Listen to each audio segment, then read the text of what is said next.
Olá, o Semana em 15 Minutos está no ar e nós vamos trazer para vocês tudo o que foi destaque durante a semana. Por exemplo, a Associação de Pilotos faz pesquisa sobre o que pode ser mudado na Fórmula 1. Mulher pode ser alérgica à energia e pode morrer se usar o Wi-Fi. E ainda os resultados dos Jogos Pan-Americanos e tudo sobre a Fórmula 1. O Semana em 15 Minutos, edição número 10, está no ar.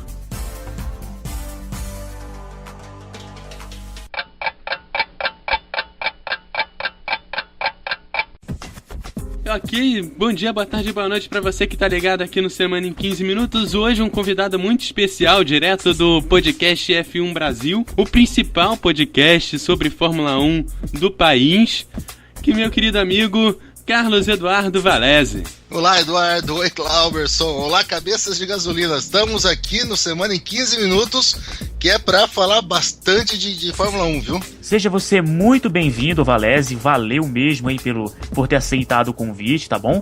Eu que agradeço, gente. Muito legal estar participando do podcast de vocês aí. Já aviso que não entendo muito de outras coisas além de Fórmula 1, mas vou dar meus pitacos em tudo. Não se preocupem. Valese, me responde uma seguinte pergunta. O que é o podcast F1 Brasil? Claro que fala sobre Fórmula 1, né? Mas esse site ele começou quando? Antes de partirmos para o nosso primeiro tema. O podcast F1 Brasil ele tá desde 2012 no ar. Aí a gente tem um projeto de falar de Fórmula 1 sem ser muito chato, sem ficar focando na parte ruim da Fórmula 1. Nós somos todos fãs de Fórmula 1, somos 4 caras assim que simplesmente adoram esse esporte e encontramos um monte de cabeças de gasolina, como a gente diz, e estamos aí já há quase 130 programas e há 3 anos falando do que a gente mais gosta. Mas você é o dono desse site mesmo? Não, na verdade o nosso host, o nosso guia máximo é o Del Valle, o Carlos Del Valle, ele que começou com o site, com tudo. Eu sou um grande amigo dele, eu sempre brinco que eu sou o sidekick do cara, eu sou o Robin do Batman, e nós tentamos manter o site sempre. A gente, além do podcast, nós temos um blog, então toda semana a gente tem notícias sobre Fórmula 1, falamos sobre Fórmula 1 ou da moto velocidade, falamos um pouco de música, um pouco da vida, do universo e de tudo mais. Bom, e abrindo o programa então, a gente vai falar sobre a mulher que é alérgica à eletricidade e pode morrer se entrar em contato com Wi-Fi. Jack Lindsay vive tranquilamente em Dorset, na Inglaterra, da renda de aluguéis de propriedades suas até 8 anos atrás, quando começou a sentir tonturas, dores nos olhos e formigamentos nas mãos. Após 3 anos sem que o médico conseguisse identificar o que ela tinha, se diagnosticou com hipersensibilidade eletromagnética, EHS na sigla em inglês, após pesquisar por sua própria conta. Por sua condição, Lindsay foi obrigada a vender a casa onde morava, pois conseguia sentir a rede elétrica de seu vizinho. Atualmente, com 50 anos, ela vive em uma propriedade rural no interior da Inglaterra. Sua casa não tem quaisquer produtos elétricos nem recebe energia elétrica da rede de distribuição. Ela depende de velas, fósforos e gás natural para o aquecimento da casa e para a cozinha. Bom, é o seguinte, Eduardo, você já viu uma coisa parecida, rapaz, com essa? Essa é a primeira vez que eu vejo um episódio como esse, viu? É algo realmente muito bizarro. Eu já ouvi algumas outras vezes, algumas histórias parecidas, mas eu nunca levei muita fé, assim, pra mim ainda é muito estranho uma pessoa que tenha esse tipo de condição. E aí, Valese? Você já viu alguma, como é que eu posso dizer? Algo parecido, né? Alguma bizarrice parecida como essa? Cara, bizarrice muito, mas eu já ouvi falar sobre isso também. É uma condição em que algumas pessoas, não é medicamente comprovado, mas algumas pessoas dizem, embora teu corpo produza eletricidade, né? O teu cérebro, ele produz eletricidade. Não sei como é que ela pode ser alérgica a isso. E isso me lembrou demais aquela série, a Better Call Saul, que o irmão do Saul Goodman, o McGill, ele tem essa mesma condição. Então a vida imita a arte, pelo jeito, né? Ah, sim, com certeza. Agora, mudando de assunto, agora nós vamos falar de um assunto que você realmente entende, Valese, e você também, Eduardo. Tô vendo até que o Eduardo já até abriu um sorriso no rosto. É o seguinte, em uma pesquisa feita pela Associação de Pilotos, o público da Fórmula 1 deu respostas sobre o que desejam para o futuro e o que sentem sobre a categoria no presente. A pesquisa comprovou uma possível perda da popularidade e as 3 palavras que definiam a categoria em 2010: tecnológica, competitiva e empolgante. Foram trocadas por tecnológica é chata. Entretanto, o público não deseja grandes mudanças na categoria, como uso de lastro, grid invertido, carro e motor padrões para todas as equipes e apoiam a compra de chassis e têm interesse em novas tecnologias e motores barulhentos e potentes. Agora, vamos atentar para o público. 89% do público desejam uma Fórmula 1 mais competitiva. 85% entendem que um novo público precisa ser atingido. E 77% crê que os bastidores vêm sendo importantes demais. O que acontece na pista deve ser mais importante. Então, Valese, é um público dividido, né? Outros dizem que a tecnologia é chata, outros dizem que ela precisa um pouco mais de emoção, outros querem uma Fórmula 1 mais competitiva. Você concorda com essa pesquisa aí, feita pela Associação de Pilotos? A pesquisa ela foi muito abrangente, né? Foram mais de 217 mil pessoas que falaram na pesquisa, praticamente no mundo inteiro, foram 194 países. Muito do Reino Unido, da França, aquele núcleo onde nasceu a Fórmula 1, mas me deixou muito espantado que o terceiro país que mais respondeu a pesquisa foi os Estados Unidos, ou seja, ela está crescendo muito agora, de novo nos Estados Unidos. O Brasil ocupa a 10ª posição, então sempre tem cabeça de gasolina no Brasil. É um pouco difícil concordar quando a gente diz chata ou pouco competitivo. Na verdade, as pessoas sempre reclamam, quem gosta de reclamar, o Schumacher só vencia, depois só o Vettel vencia e agora é só a Mercedes que vence. Eu costumo responder assim: você gosta de tênis? Então, quantas que o Federer ganhou? Quantas que o Nadal ganhou? Sempre tem alguém que se destaca, mas eu acredito sim que a Fórmula 1 ela tem que se inovar, principalmente se ela quiser pegar o público mais novo. A Fórmula 1 e o Bernie Eccleston, que é hoje o manda-chuva da Fórmula 1, ainda tem uma resistência muito grande a novas mídias, a colocar a categoria na internet, a vender isso. Ele não entende isso ainda, e nessa mesma pesquisa a gente viu que 55% dos fãs, ou seja, mais da idade, a principal fonte de informação de Fórmula 1 é a internet. Então eu acho que ela precisa assim, dar esse passo à frente, ela precisa assim, voltar a ser empolgante para as pessoas, porque realmente ainda não tem aquele nível de empolgação. Por mais que uma pessoa esteja sempre vencendo, ou uma equipe esteja sempre vencendo, a gente tinha mais brigas no meio do pelotão. Isso está um pouco mais espaçado agora. A gente espera que isso volte ao normal, e eu acho que foi uma pesquisa que valeu muito a pena, porque o pessoal da academia, da Grand Prix Drivers Academy, a GPDA, são realmente os pilotos que fazem isso daí. Então eles vão sentir isso e eles têm voto no conselho. Então eles vão levar a voz do pessoal que gosta de Fórmula 1 para lá. Eduardo, você que é um outro cabeça de gasolina, assim como o Valese, né? Cabeça de gasolina. Por que, antes de eu pedir a opinião do Eduardo, por que cabeça de gasolina, Valese? De onde surgiu essa expressão? Essa expressão ela é inglesa, não é exatamente isso, né? Na Inglaterra eles falam petrolheads, que é quem gosta do esporte a motor, né? O combustível fóssil movido a petróleo. E aqui pro Brasil a gente acabou traduzindo como cabeça de gasolina. Ah, Eduardo, você que também é um outro petrolheads, falei certo, Valese? Exatamente, tá perfeito. Aê, palmas pra mim nesse caso. Comenta um pouco sobre esse assunto aí, Eduardo. Parece que alguma parte da população quer uma Fórmula 1 mais emocionante, né? Eu acho realmente que esse ano parece realmente muito parada a corrida, apesar, assim, no geral, né? Mas apesar da gente ter muitas brigas esse ano, acho até mais do que o ano passado. Ano passado apesar da corrida ter sido, o campeonato ter sido mais emocionante, que esse ano ele vem sendo mais chato, as corridas do ano passado foram piores do que a desse ano, né? Eu vejo basicamente uma equipe dominando, isso vem de uns 3, 4 anos pra cá, né? Desde a Brown, depois passando pra Mercedes agora, né? E eu acho que a pesquisa ela precisa ser um guia para mudanças na Fórmula 1. Sobre a questão da internet que o Valese falou, meu sonho é ter um live pass da Fórmula 1, como a gente tem na NBA, como a gente tem na NFL, como se tem na NHL na internet, que eu possa pegar, ver a corrida em outro horário, rever a corrida, ter comentários do próprio site, além do que eu tenho na TV, tem todo o entretenimento a mais no site da Fórmula 1. Hoje a gente paga para ter alguns acessos na Fórmula 1, mas para ver posição de carro na pista ou para ver simplesmente previsão do tempo, eu não tenho vontade de pagar. Né, Valese? Você tem vontade de pagar para o site da Fórmula 1 hoje, com as informações que ele traz? Realmente, o site da Fórmula 1, ele agrega muito pouco valor à transmissão que a gente já tem, embora nós somos mal acostumados, né?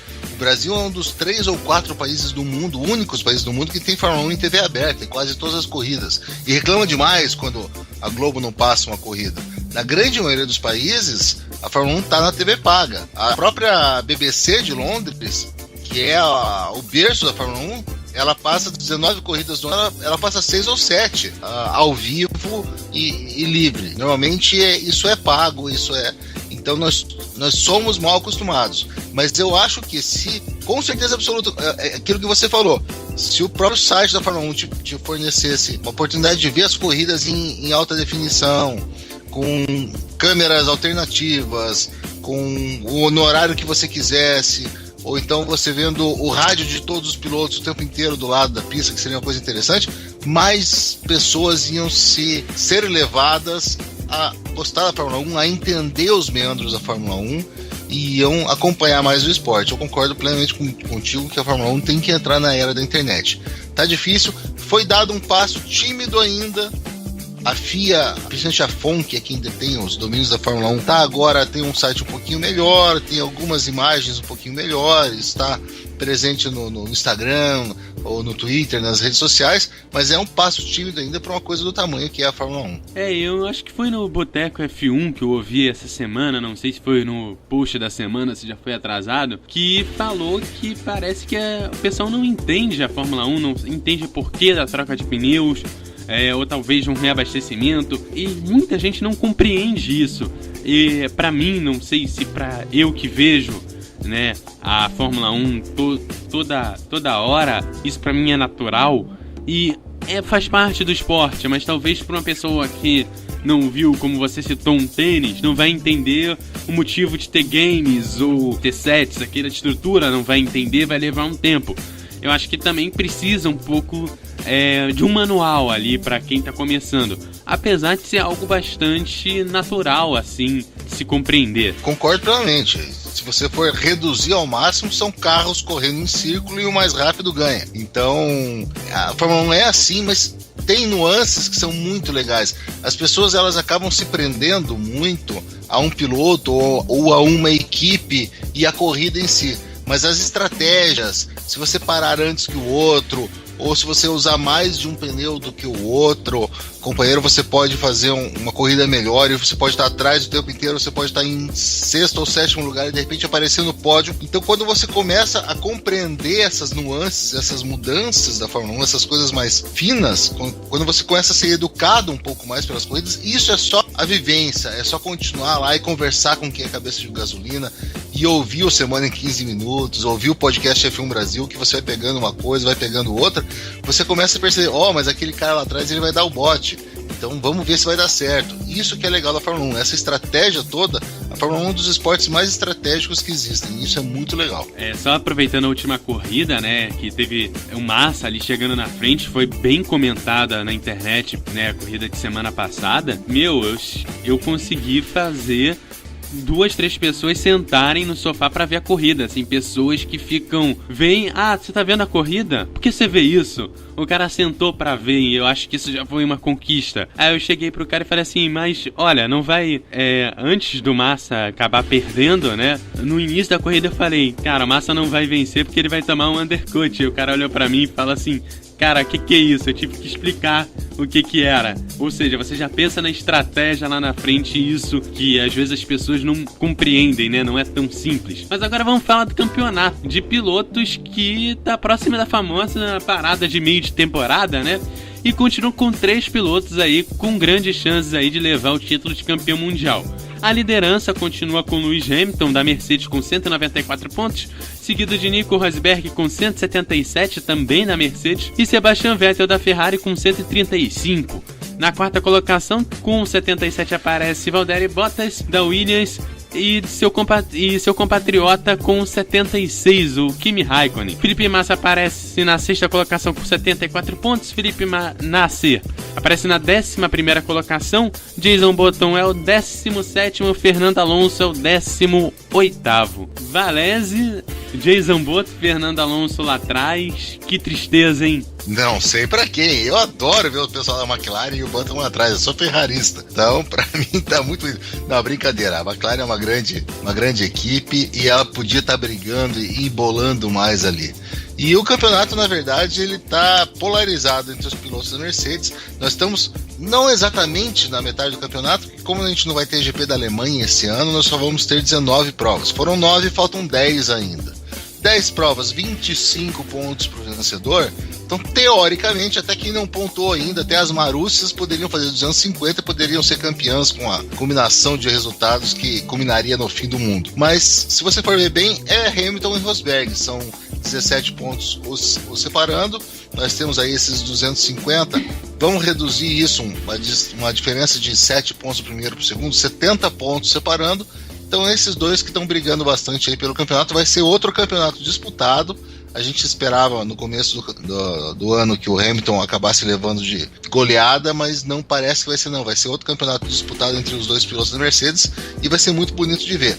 Essa briga, o Vettel me parece que está um pouquinho à frente do resto da turma, então esses 185 pontos o deixam quase que tranquilo na terceira colocação, mas ali para trás, tanto o Bottas da Williams, o Raikkonen da Ferrari e o Massa da Williams, os três podem brigar, a briga está muito aberta pela quarta colocação.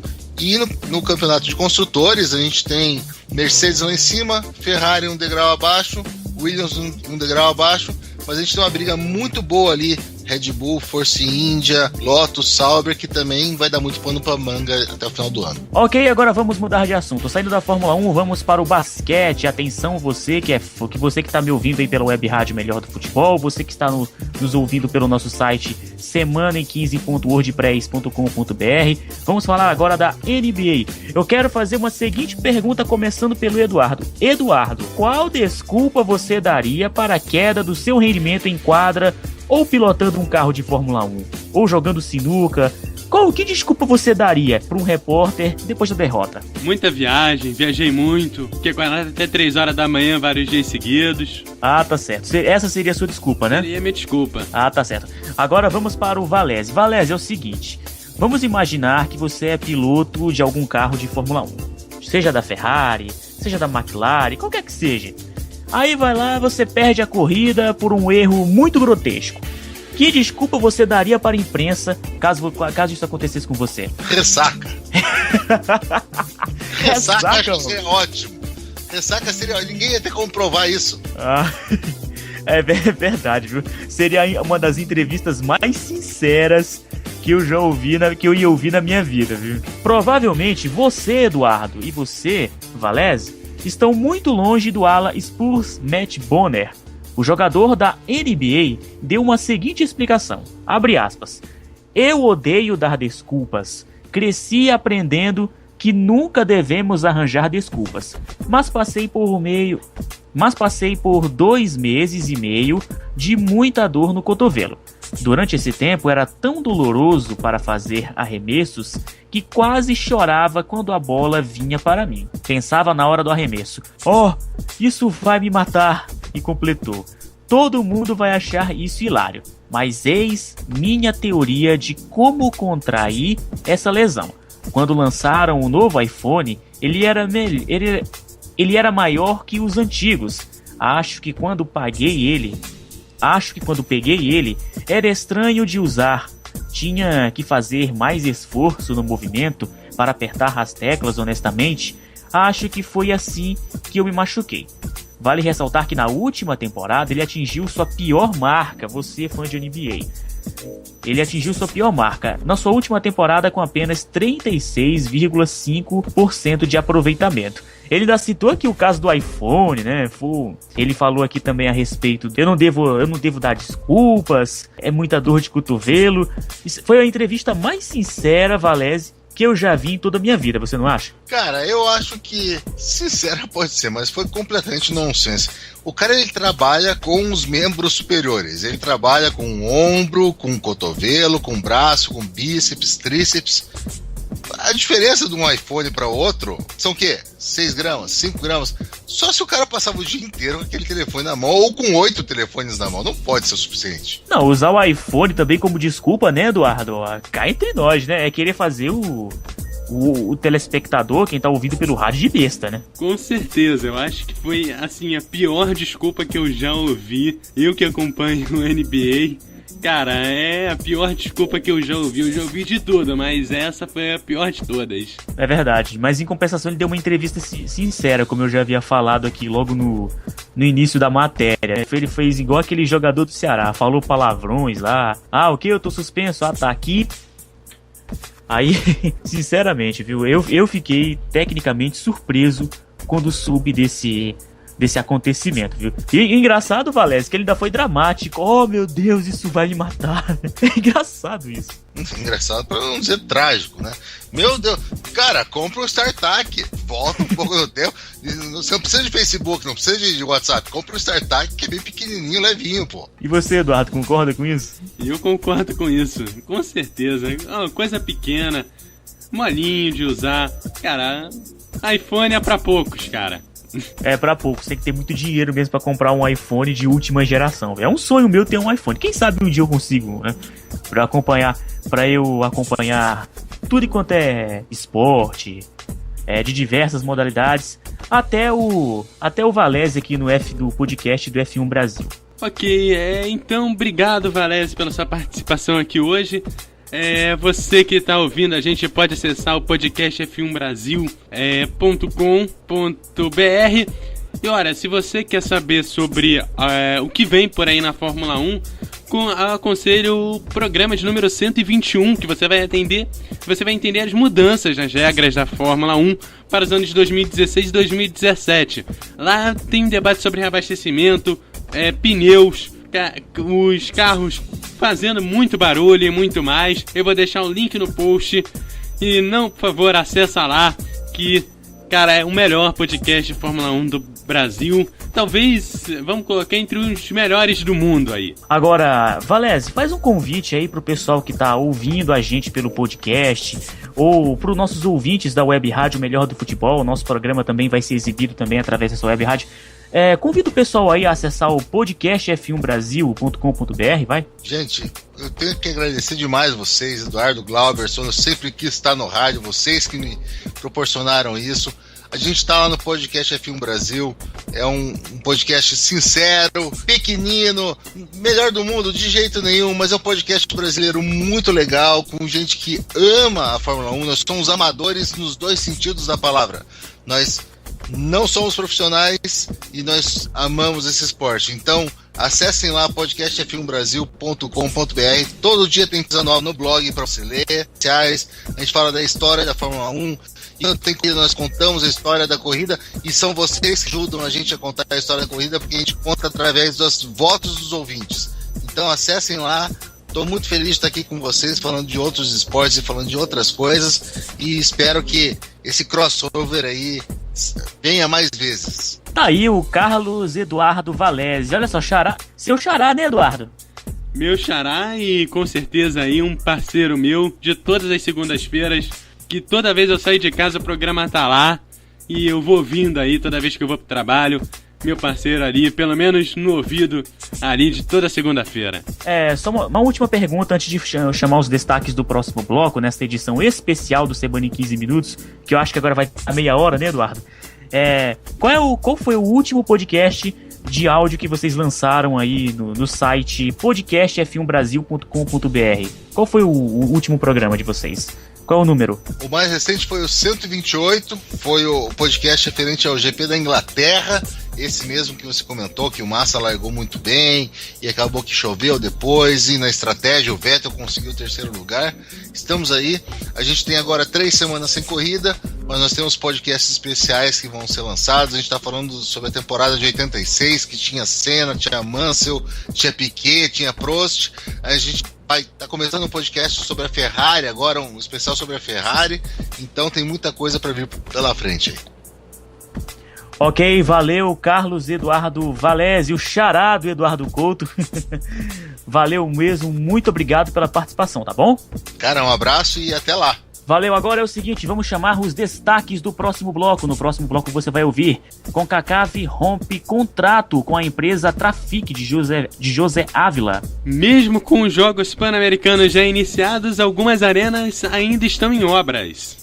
E ainda falando sobre o PAN, vamos conferir como E ainda falando sobre o PAN, vamos conferir como foram as primeiras disputas do PAN de Toronto e ainda os resultados da Copa América. Vamos fazer um breve raio-x aí do que foi a Copa América realizada nesse ano e os resultados dos jogos do Campeonato Brasileiro.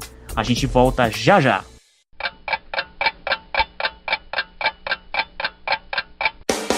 A programação da Web Rádio O Melhor do Futebol é um oferecimento de Advance Host, soluções avançadas, DG Comunicação, ideias simples que trazem grandes resultados. Locutor Johnny Crazy, a voz da divulgação.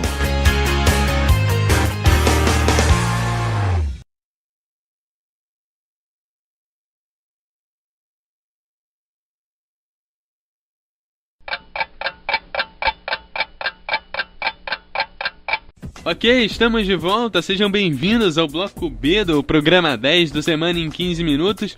No bloco de agora estamos com nosso querido amigo participante pela segunda vez, Pedro Marcon. Olá, Glauber, sou Eduardo. Olá a todos. É isso aí, vamos falar agora sobre as notícias, né, que circularam aí durante a semana, né? Vamos aproveitar para falar um pouquinho da Copa América. Pedro, você esteve presente, né? Você esteve presente lá no estádio de Santiago assistindo aí a final da Copa América. A Argentina amargou a vice-liderança, né? Copa América que teve de tudo um pouco, né, Pedro? O que você mais gostou lá da Copa América? Olha, o público da Copa América ele é bem mais animado que o da Europa. O da Europa ele é mais contido, ele não tem tanta gritaria, não costuma entonar muito o peito para fazer aqueles gritos de guerra como os sul-americanos. Tanto é que em alguns momentos até não conseguia ouvir o pessoal que estava na transmissão debate por causa justamente das torcidas que estavam gritando, incentivando os times a todo momento, pulando, algo que na Europa dificilmente a gente presencia, pelo menos na televisão. Mesmo com os jogos pan-americanos já iniciados, arenas do parque do evento ainda estão em obras. O parque dos jogos vão receber 17 modalidades nas disputas de Toronto, mas ainda é um canteiro de obras. Você não ouviu mal, ainda é um canteiro de obras. Sendo que ainda estava a 4 dias da cerimônia de abertura. Na arena do vôlei de praia, por exemplo, onde os confrontos começam dia 13, os trabalhadores ainda instalavam a parte da arquibancada modular. A areia já estava dentro de quadra, mas com alguns buracos. Em razão da drenagem que estava sendo feita no local, a quadra principal e outras 4 anexas do vôlei de praia estão instaladas no estacionamento do estádio de futebol de Toronto. Lá vão ser jogadas as partidas do rugby do PAN, além de ginástica artística, rítmica e de trampolim, e de outros esportes também envolvendo a ginástica artística, né? Pedro, é o seguinte, parece que o Canadá...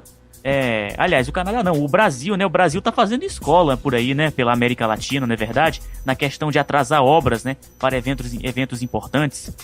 No Rio de Janeiro, pro PAN também no Rio de Janeiro, também foi a mesma coisa. No dia da cerimônia de abertura, também havia obras que não estavam prontas. Então é algo que não é inédito e infelizmente... Infelizmente o Brasil acabou fazendo escola, apesar de que para as Olimpíadas houve nesse sábado uma entrevista coletiva com dos membros responsáveis das Olimpíadas, e eles falaram que o cronograma para os Jogos Olímpicos em 2016 no Rio estão em dia. Enfim, ver para crer, mas pelo que eu vi lá da última vez no Rio de Janeiro, as obras parece que estão andando, apesar de sofrer alguns atrasos, inclusive até o COI, melhor dizendo, chegou a puxar a orelha, perdão. Bom, é verdade, mas em compensação, tomara que façam uma boa Olimpíada, né? Todos os participantes, viu? E aliás, só fazendo outro comentário rapidinho antes de partir para a próxima notícia, eu quero fazer uma seguinte pergunta para vocês. Eduardo, você viu a cerimônia de abertura essa semana? Eu vi, tava lindíssima, inclusive o Brasil entrando ali, uma foto bem bacana que ficou, que eu vi circulando aí pelo Facebook. Cara, que imagem bonita e que entrada bonita do time Brasil. Outros times também com entradas muito bonitas e, cara, é a cerimônia de abertura digna de Olimpíada. É verdade, viu? E você, Pedro, você acompanhou a cerimônia de abertura dos Jogos Pan-Americanos? Eu acompanhei, mas eu tenho certas críticas. As críticas é que foi bastante longo, chegou a, se não me falha a memória, 3 horas e meia de cerimônia, contando discurso e tudo mais. Para o próximo PAN, para as próximas Olimpíadas, eu diria que tem que enxugar mais, porque 3 horas e meia, por mais que a cerimônia tenha sido boa, tenha sido lindo de se ver, ficar justamente arrastando, acaba sendo bastante enjoativo. Por mais que a cerimônia tenha sido um espetáculo à parte. Isso é verdade. Eu também achei muito bonita também a apresentação daquele grupo Cirque du Soleil, né? Muito legal mesmo, viu? Eu acho que eu não faria os movimentos que eles fazem ali não, viu? Eu vi uma mulher lá que estava dentro de uma bola, né? Dentro de uma bola, não sei se a bola era de vidro, se ela era de plástico, não sei do que era, mas chegou a 12 metros de altura. Fora os ritmos musicais, que quem era DJ que tava ali, com certeza se balançou por inteiro, viu? Eram músicas eletrônicas misturadas com os ritmos caribenhos, né? E eu vou te contar, agora, a nossa América Latina e América Central e do Norte, ela é muito grande, viu? Ok, a Confederação de Futebol da América do Norte, Central e Caribe anunciou na última terça-feira que rompeu o contrato com a Traffic Sports USA, pertencente ao brasileiro José Ávila. Um dos investigadores da operação do FBI, do Departamento de Justiça dos Estados Unidos, a empresa que tinha os direitos de transmissão das competições organizadas pela CONCACAF, como a Copa Ouro e outras competições. O presidente do Atlético Paranaense, José Petraglia, disse em entrevista a um site sobre o rádio esportivo brasileiro, abre aspas, o veto é para as rádios, se pagarem eles podem tudo, de graça nada, tem que adquirir os direitos de transmissão. Mas rádio é um meio que acabou. As rádios esportivas estão na reta final. Ninguém mais ouve futebol em rádio. Hoje é tudo TV. Se eu pudesse, também cobraria dos jornais impressos, pois vendem com as nossas matérias, fecha aspas. Agora, o que me intriga é o seguinte, eu acho que o presidente do Atlético Paranaense, ou ele nunca foi no estádio de futebol, ou ele, pelo visto, nunca viu aquelas pessoas que levam, né, um radinho de pilha, né, que ainda existe, né, ou ouvem o futebol, o jogo que eles estão assistindo ao vivo, em loco, através do rádio do celular. E também nem todo mundo tem TV fechada. Exatamente. Nem todo mundo tem TV fechada. E aqueles que não têm TV fechada normalmente tem parabólica, porque a TV paga costuma ser bastante salgada, ainda mais que o salário mínimo no Brasil é totalmente irrisório, totalmente patético, um dos menores do planeta, se bobear. E não é a primeira vez que o Petraglia fala alguma besteira. Ele já chegou até a barrar uma emissora de rádio bastante conhecida Brasil afora, inclusive. Eu até vou dizer o nome, a Transamérica, lá em 2005, 2006, chegou até a barrar porque não aguentava as críticas. E aí, por causa disso,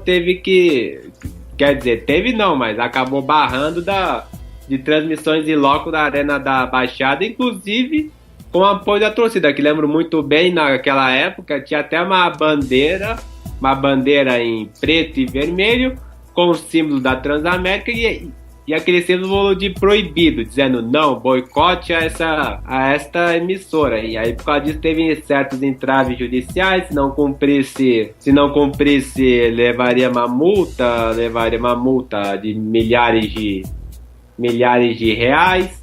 Então não é a primeira vez que o Petraglia comenta alguma bobagem. Eu diria até, inclusive, que o Petraglia é da mesma escola do Eurico Miranda, tanto em termos de administração quanto em termos de bobagens e etc e tal. Na última quarta-feira, dia 8 de julho, foi lembrada uma catástrofe para o futebol brasileiro. O 7-1 envolvendo Alemanha e Brasil. Uma goleada histórica que os brasileiros presentes no estádio do Mineirão, em Belo Horizonte, em todo o Brasil, presenciou. Nem o mais pessimista acreditava que o time, comandada por Filipão, sofreria uma derrota tão catastrófica? É o seguinte, Eduardo, Pedro, foi uma derrota muito alarmante, né? Eu lembro até hoje. Eu lembro que o Eduardo e eu transmitimos esse jogo, né, Eduardo? Por uma web rádio aí também. Por uma web rádio lá. Eu estava narrando lá. E o engraçado é que eu tava tão feliz da vida, né? Pô, vou narrar o jogo do Brasil e tal. O Brasil tá na semifinal. Eu felizão da vida, né, Pedro? Quando eu menos espero, Alemanha 1.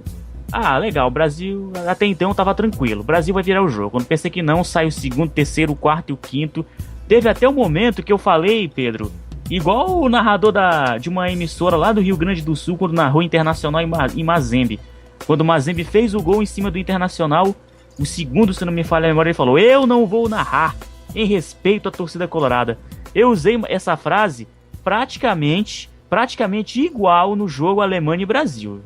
Nesse momento eu tava no estádio, até lembro que antes os brasileiros estavam confiantes, queriam passar, nem que seja por meio a 0, só que aos poucos, no primeiro gol até dava, até as pessoas estavam mais tranquilas, acreditando, só que entre o segundo e o terceiro gol, aí já começou o choro, parecia aquele clima de velório. E quando chegou o quinto gol, quando a Alemanha fez o quinto, em menos de 30 minutos de jogo, aí as pessoas já começaram a sair do estádio, já começaram a sair do estádio de forma indignada, porque o Brasil... Então, foi um dia que deu tudo errado.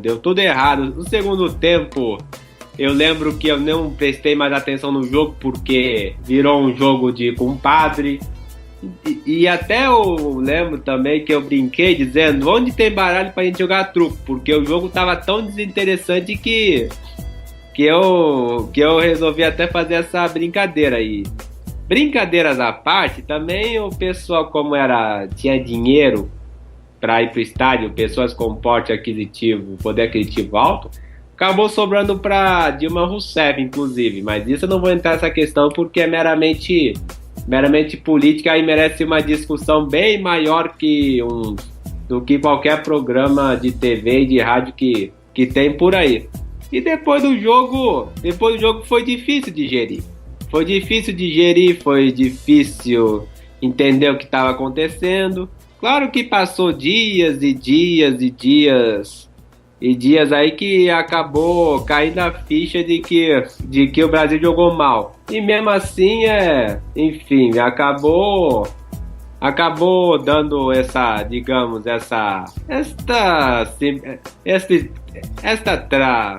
agora fugiu. Enfim, acabou dando essa cacetada, esse nocaute em cima da seleção brasileira e enfim, o dia passou, né? O dia se passou um ano depois. A gente relembrou, inclusive, no programa do debate MF especial sobre o 7-1. E infelizmente eu presenciei esse, mas por outro lado até que foi bom para contar, né? Olha, eu fiz parte desse 7-1 que apesar de ser trágico, não me surpreendeu porque eu já estava preparado para suportar um dor, algo humilhante, algo humilhante, melhor dizendo, algo nocauteado, enfim, alguma tempestade que ia acontecer no meio da seleção, porque a seleção já não tinha Neymar, sendo que a seleção só ganhava os jogos com as calças na mão, por pouco foi eliminado pelo Chile. Então qualquer tragédia que iria acontecer não me surpreendeu. Tanto é que enquanto o pessoal ficou chorando com aquele clima de velório, eu fiquei tranquilo porque já esperava por algo pior. Exatamente, Pedro. E por falar em seleção brasileira, já que estamos falando de seleção brasileira, Eduardo e Pedro, e a todos os nossos ouvintes que estão nos acompanhando, saiu o ranking essa semana do Mundial da FIFA e a Argentina passou a virar líder. Ela ocupa agora a primeira colocação do ranking mundial da FIFA, mesmo amargando vice-colocação, né, o vice-campeonato da Copa América, disputado no ano passado. Ano passado não, disputado esse ano, ficando em primeiro lugar na posição. A Alemanha vem logo atrás na segunda colocação. E o Brasil caiu para sexto. Mesmo depois, né, Pedro, dessa campanha ruim da seleção brasileira na Copa América, o 7-1 que o pessoal não esquece de maneira alguma, né, que acho que vai demorar para esquecer. Pode esquecer um pouquinho, mas nem tanto. Ficar na sexta colocação realmente é bem alarmante, não é verdade? O ranking da FIFA é aquele ranking que ninguém sabe como é o critério. Apesar de que, pelo que eu vi num programa famoso, num programa do canal Acabo Sport TV, o Redação, a FIFA ele estabelece um critério de pontuação, que leva em conta nos últimos 12 meses. E aí, por causa disso, a Argentina, com essa contarada toda, a Argentina acabou ocupando a liderança do ranking da FIFA, mesmo que não tenha ganhado a Copa América. Inclusive, até nesse ranking, o país de Gales está 10º, porque venceu uma partida, se não me engano, e acabou pulando, e acabou melhor, acabou crescendo posições e posições justamente para dessa vitória nas eliminatórias uma conta vezes, até 4 anos se bobear. É o seguinte, Eduardo, agora vamos falar do Campeonato Brasileiro, né, que teve alguns jogos, né, que homenagearam os 7-1 do Brasil, né, verdade? Se for fazer uma soma, dá 7-1 tranquilo, né? Com certeza, mas antes de chegar nesses resultados, vamos para aqueles que tiveram um placar assim, pequenininho, um placar assim um pouco mais doce. Curitiba ficou no 0-0 com a Ponte Preta. A Chapecoense venceu o Grêmio por 1-0, que não é tão doce, mas é um pouquinho doce. O Corinthians bateu o Atlético Paranaense por 2-0. O Joinville também bateu o Figueirense por 2-0. E o Fluminense fez 1-0 em cima do Cruzeiro. E o Atlético Mineiro tirou a invencibilidade do Sport, fazendo 2-1, e o Flamengo também fez 2-1 em cima do Internacional. Agora os placares que homenagearam um pouquinho ali o 7-1. O Palmeiras bateu o Avaí por 3-0, e o São Paulo bateu o saco de pancadas dos grandes do Brasileirão, o Vasco, por 4-0. E o Goiás fez em 20 minutos 4 gols em cima do Santos, que conseguiu reduzir e fazer o seu gol de honra. E agora, Pedro, vamos colocar assim, o que você destacaria aí para nossa próxima semana? O que você traz de bom aí pra gente? Bom, aconteceu essa semana algo bastante engraçado que até eu coloquei como exemplo que essa fama de modelos ficarem peladas, ficarem mais, melhor dizendo, tá fazendo sucesso. Inclusive nos jogos, durante os Jogos Pan-Americanos, uma repórter do canal no YouTube Naked News aproveitou essa liberdade canadense que proporciona a todo mundo o famoso free, liberdade de tudo, e fez matéria com peito aberto em frente à Vila. E como em qualquer meio de comunicação, tudo que chama atenção, até mesmo uma modelo tirando a roupa, acaba virando notícia em vários sites e no Brasil. Então, como é que a galera te encontra aí pela internet? Bom, pode me encontrar no Twitter, @Gringowski, Gringo, normal com N, VSKY. Ok, obrigado, Pedro. E o Semana em 15 Minutos fica por aqui. Ele volta na semana que vem comigo, Eduardo Couto, e também com Glauberson Ribeiro. Até a próxima. Não esqueça de ouvir o Semana em 15 na Rádio MF às 9, às 15 e às 21 horas. E também de acessar o nosso site semanaem15.wordpress.com.